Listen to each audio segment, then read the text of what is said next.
que é, Sassão? Estamos solicitando, pegando a assinatura dos conselheiros, solicitando a troca da arquibancada que leva o nome do presidente da Sul-Americana, que se encontra detido nos Estados Unidos pelo FBI, Nicolas Leoz, pelo nosso capitão José Eli de Miranda. Então estou solicitando aos conselheiros que assinem essa solicitação para que a gente encaminhe para a Comissão de Estatuto e pedir essa troca. Muito obrigado.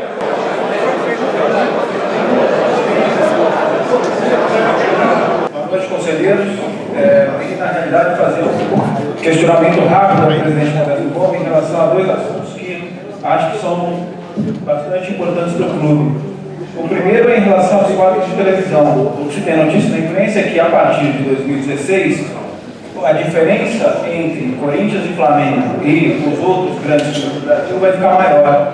Eles vão receber, salvo engano, 170 milhões de reais, 160 milhões de reais, não lembro os valores de cabeça, e o Santos, São Paulo, enfim, os outros grandes clubes brasileiros vão receber 80 ou 90 milhões. Hoje a diferença é de 50 milhões, vai subir para 80 milhões. Eu queria saber se, a partir do mês de 2018, que é quando eu acho que vem esse contrato, o presidente Modesto tinha voltado a pode me corrigir, se existe alguma conversa entre os clubes para que o contrato das cotas de televisão seja negociado de uma maneira diferente. Esse é o assunto número 1. E o assunto número 2 é que acho que boa parte dos conselheiros leram no blog do Ademir Quintino uma publicação do Felipe, eu não lembro agora sobre o nome dele, em relação a Takashi, em relação ao Pacaembu e a Vila Belmiro. Eu achei as ponderações que ele fez interessantes em relação à estrutura administrativa da Vila, a possibilidade de ampliação. Eu queria saber se o presidente Modesto Pombo tem conhecimento sobre o que ele falou e se ele tem alguma ideia sobre esses assuntos.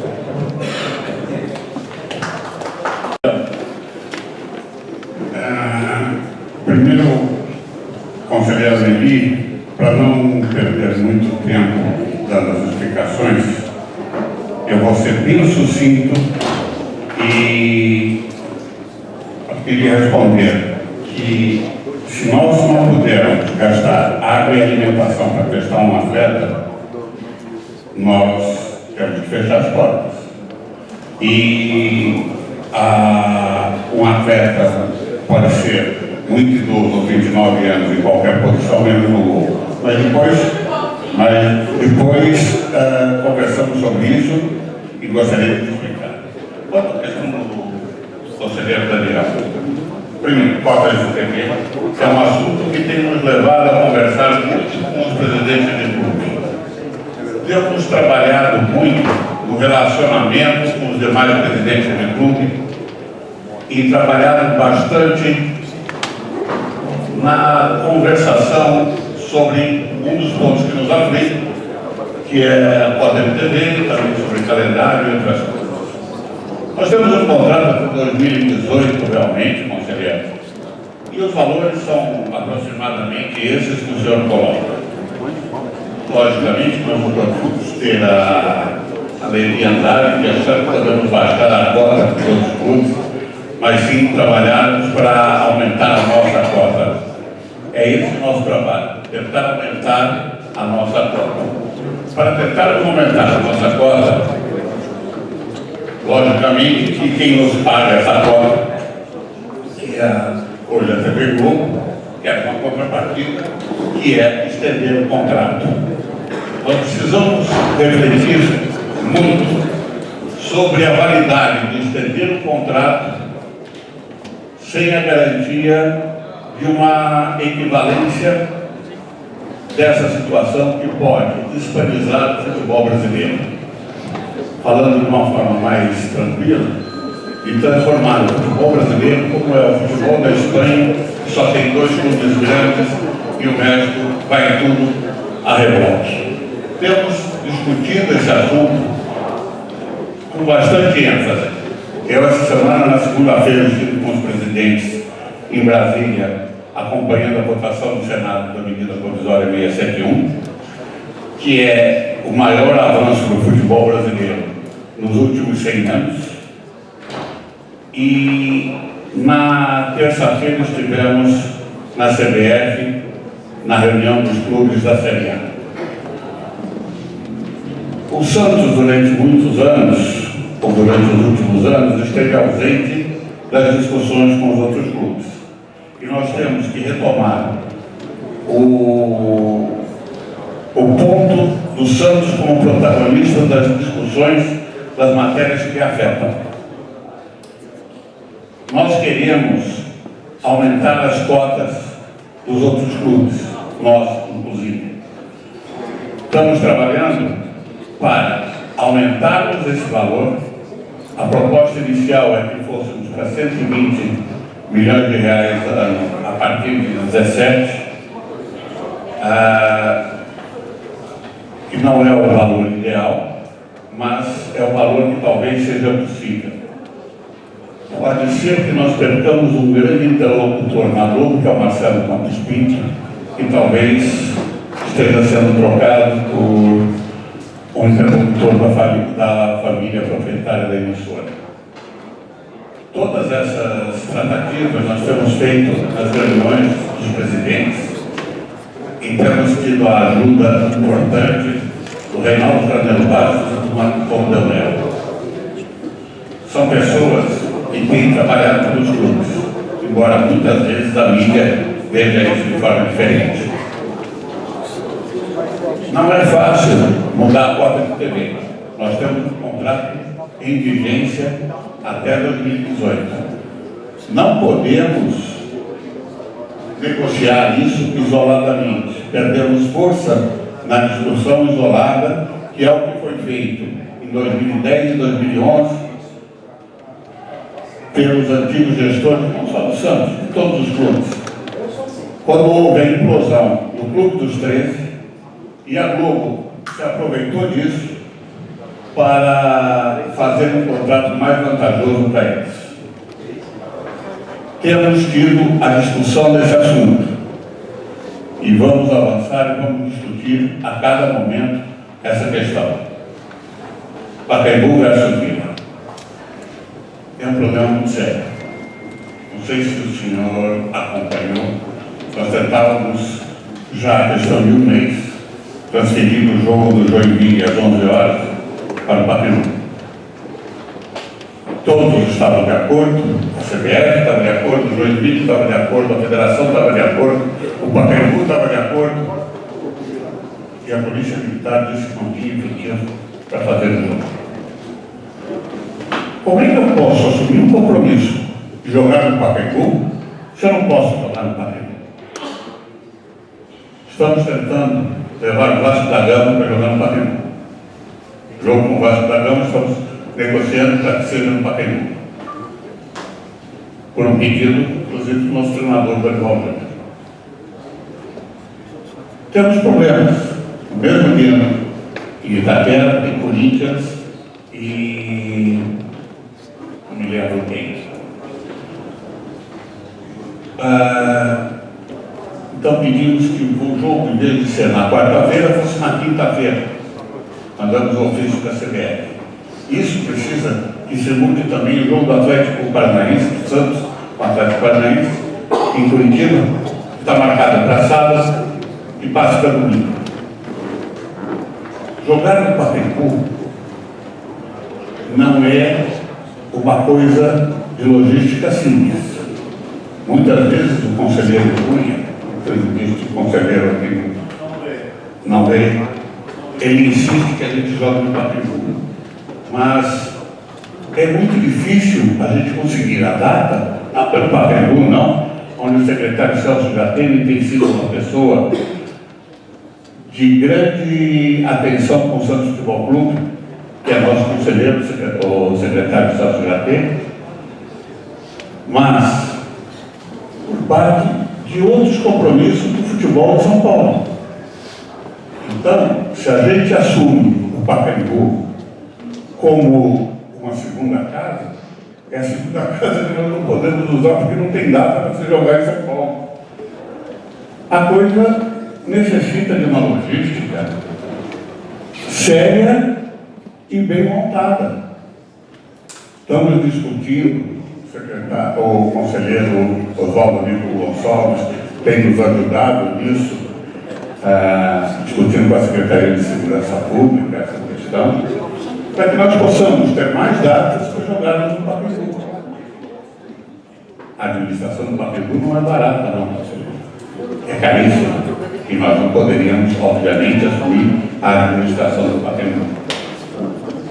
Até porque o Pacaembu tem algumas situações difíceis, até por causa de proibições de uso para determinadas atividades. Todas essas coisas precisam ser analisadas na questão Santos jogar no Pacaembu. Não é apenas a vontade nossa que determina isso. Gostaríamos que fosse. Não sei se respondi a sua questão. Eu sou de Atibaia e venho para cá toda reunião e todo jogo. Presidente, só gostaria de um esclarecimento com relação ao Pacaembu. Dizem que a gente não joga Pacaembu porque a gente não está em dia com a cota da Polícia Militar. É verdade? Se isso fosse verdade, a cota, nós não estamos em dia. Nós herdamos uma dívida de 300 mil reais. Mas se isso fosse verdade, nós não jogaríamos no Pacaembu e não jogaríamos na Vila Belmiro. Só que tem mais um detalhe, conselheiro. Nós também não estamos em dia com o pagamento das cotas do Pacaembu. Nós devemos 200 mil reais ao Pacaembu e montamos uma operação para pagarmos 25% dessa dívida a cada jogo que nós fizermos no Pacaembu. Mas esse não é o motivo, então? Não, não é o motivo. O motivo real, informado pela Polícia Militar, é que ela não tem efetivo para fazermos para garantir o jogo no Pacaembu.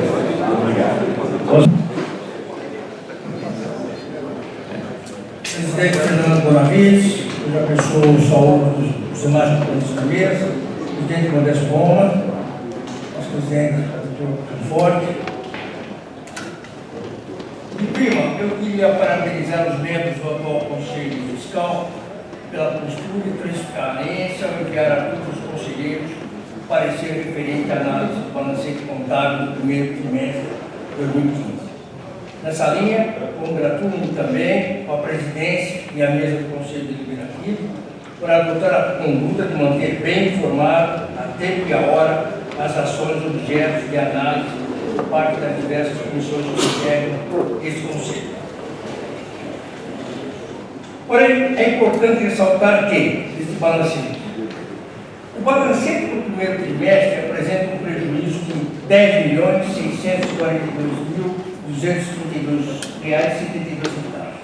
A considerar que a cada trimestre tenhamos um prejuízo dessa monta, chegar-se-á no final do exercício de 2015 com um aumento do endividamento da ordem de R$ 50 milhões. E ainda, senhor presidente, que me preocupa, o ofício datado de 13 de setembro de 2015, direcionado ao presidente do Conselho Fiscal, pelo nosso gerente jurídico executivo, a cuja pessoa, desde já, presta todas as homenagens cabíveis pela sua história de vida como magistrado e presidente do Fórum da Comarca de Santos. No entanto, em que pese todas as vênias de que é merecedor, entendo que o mencionado ofício de satisfação ao presidente do Conselho Fiscal deveria constar nele a relação dos contratos que serão de imediato retificados. Presidente, sem quaisquer juízo de valor quanto aos expertises dos contratados e o devido respeito que se faz necessário aos personagens que operam o serviço por parte das empresas contratadas, as cláusulas objeto de retificações, consoante o burburinho existente no clube e na mídia, são leoninas, se caso constarem nesses contratos.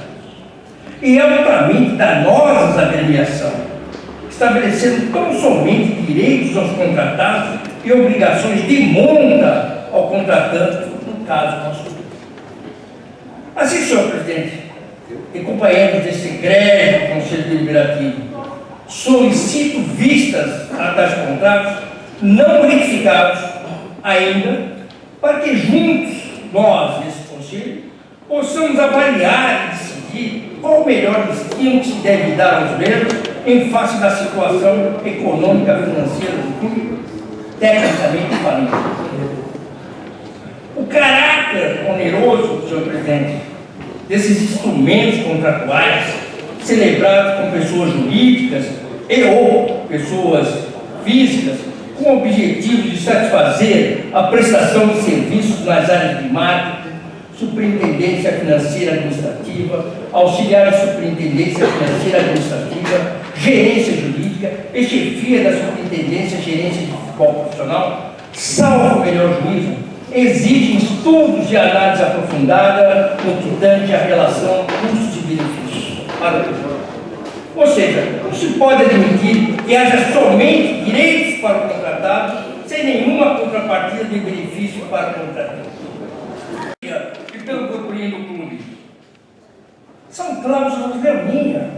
Quais são os direitos de nós, do nosso clube, em face dos direitos dos contratados? Todo contrato deve ter um equilíbrio entre as partes.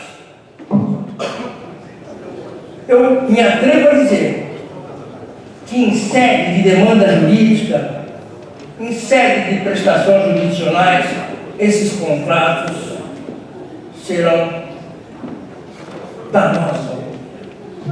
Por favor, eu peço ao presidente, ao conselho gestor, que essa questão seja aprofundada, visando aprimorar, sem nenhum juízo de valor, torna a repetir, qualificativo a quaisquer profissionais que são proprietários dessas empresas. Mas eu entendo que isso não perdurará. Por quê? O nosso clube está tecnicamente falido. Nós estamos levando aonde isso, gente? Conselheiro, seu tempo já está. Dá licença, presidente. Já esgotou. Então, isso é mais importante, senhor presidente do Conselho Deliberativo.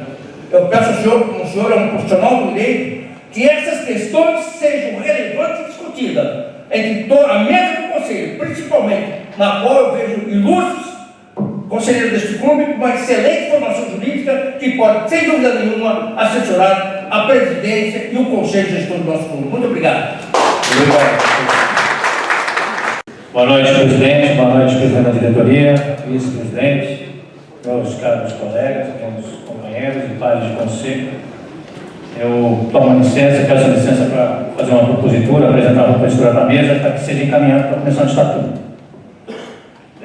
Nós temos, não sei se todos os conselheiros sabem, a arquibancada sócios da Vila, sociais da Vila Belmiro, elas antigamente era chamada pejorativamente de sócio cachorro, porque não tinha onde sentar, no cimentão. Eu fui criado ali com meu pai, ali eu vi tudo que se pode imaginar de bonito na história do clube.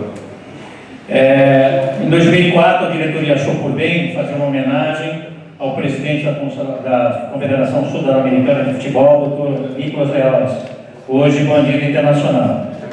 Eu gostaria de fazer a solicitação de imediato para que, se fosse feita uma urgência, a retirada do nome desse cidadão da arquibancada e que, se fosse colocado no nome, no local, o nome do capitão José Luiz Miranda Zito, e ali fosse colocado um busto em homenagem à história dele, e isso fosse feito o mais rápido possível.